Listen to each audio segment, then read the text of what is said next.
Bibb County Sheriff David Davis' second term is coming to an end, and he hopes to be elected to a third. I have a very deep bond with the community, and during my time as sheriff, we've really strengthened that bond through all parts of the community. David has been occupying the sheriff's position for nearly 8 years, but his opponent J.T. Rickison says it's time for a new sheriff in town. David, a super nice guy, but he's still using the same tactics and philosophies of policing and doing the sheriffing out in the county, and that does not work in our inner city. Our inner cities are hurting right now. Both men have extensive law enforcement backgrounds. Rickison served as a special agent in charge with the Georgia Bureau of Investigations for 36 years. He retired nearly 6 months ago to run for sheriff. Sheriff David Davis has been dedicated to the Bibb County Sheriff's Office for nearly 40 years. He started out as a jailer and served as chief deputy before he was elected sheriff. He points voters to his record of progress.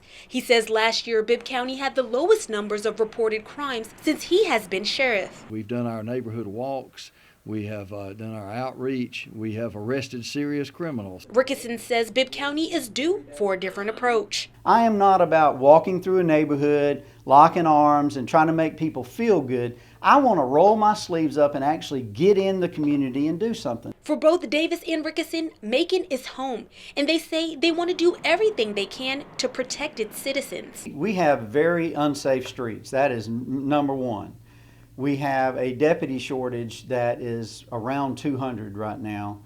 And the third thing basically is we have too many fugitives that are freely roaming around on our streets that have active warrants, and we should be bringing them to justice.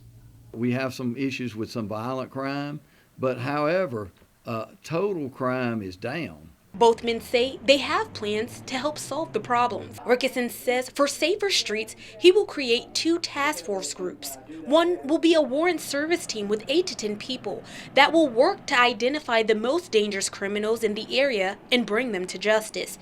He says the other is a multi-jurisdictional task force where the department will partner with local law enforcement to focus on street crimes. Rickison says as far as the deputy shortage, he wants to rehire the retired. I'd like to bring them back and put them in non-essential roles so I can free up these full-time deputies to get back out on patrol and on our streets to make them safer again.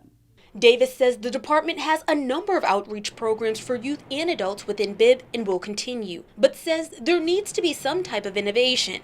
We have cameras that have been installed all around the community. The next step from those cameras, we're going to add a technology called Shot Spotter, which can pinpoint to within just a few feet where gunshots have gone off, so that we can know where those gunfire is going for and maybe identify those folks who are shooting. In Macon, Jatrissa Wooten, 41 NBC News.